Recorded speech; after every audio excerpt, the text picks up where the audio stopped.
dagdag ko lang din siya kasi last meeting, no Tuesday, nandito yung ako sa Magpies. No? So like, kasi ako naglalatag sa Comiket, di ba? Yung talagang market talaga yon, no? I mean, while yung mga gawa naman nila, um, syempre, medyo iba, no? Yung interesting dun sa na-discuss ng Tuesday na medyo parang may affinity yung sinabi ni Thirdy. Yung napansin nyo yung Mako at Magpies, they were both talking about hindi na kami masyado gumagawa ng yung mga sarili nilang likha, di ba? I think Magpies, si Shauna talk more about focusing on creating conditions, no? Creating events, no? Or creating opportunities, no? Mga konektado yun dun kay Thirdy yung sinabi na halimbawa sa Ruwal na mga naratibo ng kababayang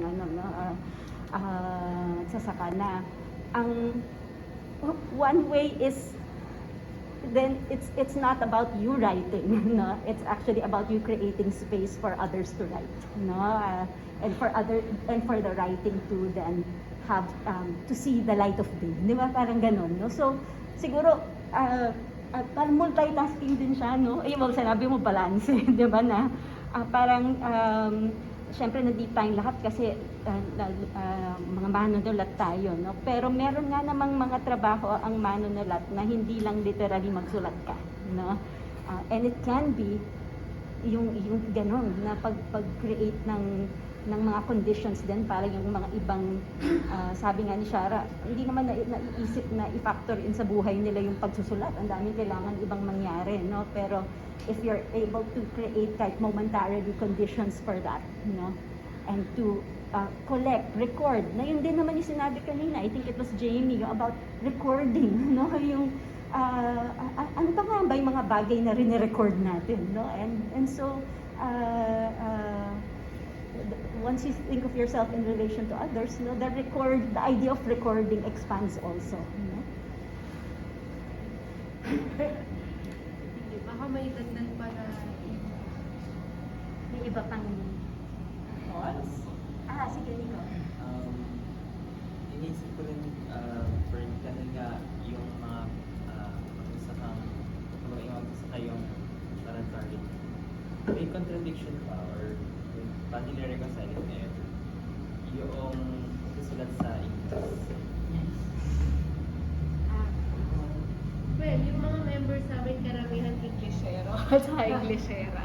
Actually, Englishera. Sa Ruwan. Oo, kasi lahat karamihan, no, actually parang malaking bulk talaga taga DCL. Pero, well, mayroong sa kanila rin, may development na nagtatagalog na sila ngayon. Siyempre, kung mag-BBMI sila, dahil yung mga nanay naman, di naman mag-i-English yan, no? At kahit marunong sila, bakit, di ba? Tayo yung magpupunta sa community, siyempre, dahil actually, yung mga Englishera naman, nasa Pilipinas. So, mula doon, alam na nila, nakikinig na sila, at alam naman talaga, naiintindihan naman nila kung ano. Pero yung pagsusulat, halimbawa, pag sa Instagram, ganyan, yan, English, okay lang. Tagalog minsan, okay lang, Filipino, ganyan. Pero yung pakikipag-usap, syempre, sa mga nanay, Filipino naman talaga. Mahirap din mag-English kasi doon. Parang, sinong makikinig sa'yo, di ba? Parang gano'n. So, mas yun naman. Tapos, halimbawa naman, kapag ka mga international, malaki din naman tulong halimbawa ng yung mga sulatin in English kasi merong international support na makukuha o yung mga international campaign. May ganon. Kasi yung yung Defend Peasant Women, English siya eh. Tapos, ang goal naman din talaga niyan, yung international yung makabasa kung anong nangyayari sa peasant women sa bansa natin, yung mga human rights violation. Pero kapag yung target na reader, limbawa yung amihan, example, meron silang pagsibol na lathala, parang every month may ganun sila, yung Filipino. Kasi ibibigay nila as parang polyeto no, sa mga nanay, sa mga jojoin sa MAB, no? Pero ito halimbawa, dahil pinamimigay siya kahit kanino, naka-Filipino siya dapat. So, may ganun lang na okay lang mag-English kapag kayong target naman natin ay ang makabasa ay tayo-tayo rin kasi nakakabansa lang tayo. Pero kung yung mga balak ng ipalaganap pa sa masses, syempre ano yun, Filipino. So parang maganda rin dahil yung mga member naman natin kahit ano na nagsusulat eh. So okay din yun. Di pa namin na-try yung ibang language. Pero actually mahalaga na yung RUA, may mga member siya sa yung mga nasa Cebu, di ba? Merong mga nagsasalita ng Negros, Sanon, ganyan.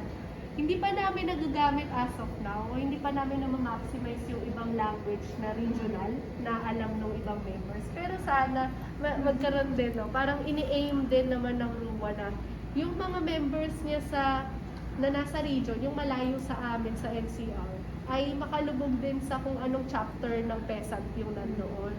Tapos i-connect namin para makatulong siya sa translation work, sa propaganda, yung mga posting, ganyan, mga PubMat. So yung may ganun din.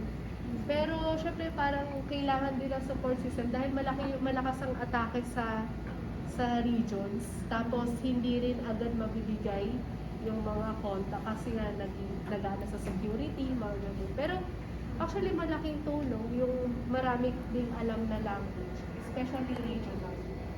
Tapos yun, siguro pag halimbawa yung mga members din namin naisip na lumipat sa region, ganyan, eh mapipilitan din talagang mag-aral.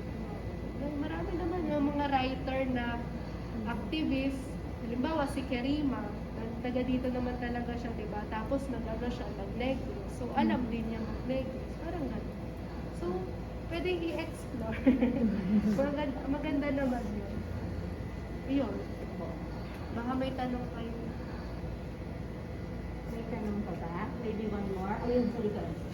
Gusto ko lang po sa pagdudugtungan yung mga tanong. Kasi yung mga tanong ay mabigat sa bigat kapag sarili lang natin yung sasagot. At parang minsan yung mga contradictions din sa the past, parang nasulat ko siya na para sa atin sinusulat ko 100 pages na papel ko ang makakabasa ng ay professor. Pero kasi ito yung expectations natin ng institutions. Kasi din ang mga tanong na mag-isa lang. Pero hindi ko lagaan yung pakiramdam at naging mahalaga rin para ma-humble tayo na hindi masyado ilagay lahat ng peso sa sarili natin. Kasi kapag na-realize naman natin na bilang individual or tayo ay hindi tayo sapat, ay hindi naman ito pag-discourage na limitado tayo bilang tao, hindi pag-recognize na may mga komunidad tayong pinaninilangan. Kaya maganda rin na tanongin na kung paano din tayo gumagawa at sino yung kasama natin sa paggawa nito. At kung ano yung tumuhin na ang orientasyon ng RP sa Pilipinas ay commodified, centered sa product, pero sa industry ko kasi yung pelikula, parang yung philosophy ko lang sa pelikula ay hindi lang siya yung pinaproject sa screen.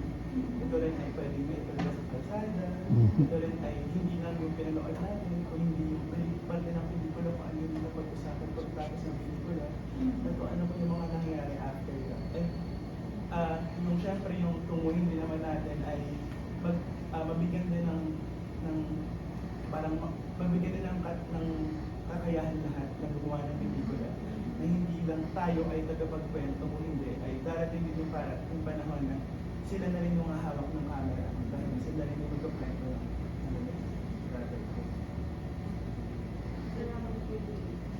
Ganda rin nun. At saka specific din na hirap sa film eh. Kasi para makagawa ka ng film dahil yun yung form mo, kailangan mo ng cameraman, kailangan mo ng light. So kumbaga, community rin ang gumagawa ng film, no? Tapos maganda rin maibalik mo.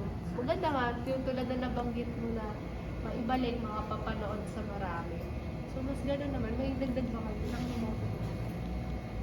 Tatlo. Actually, mag-wrap up na tayo.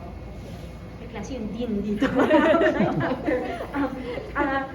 May last words ka ba, Shara, bago tayo Ayun. magpaalam?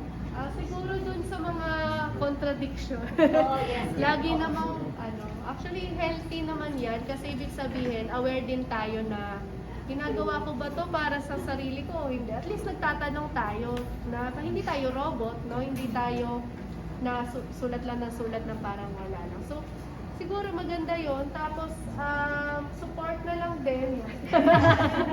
Support sa RUA. Dahil tingin ko kayo malayo din naman, syempre malayo yung mararating nyo. No?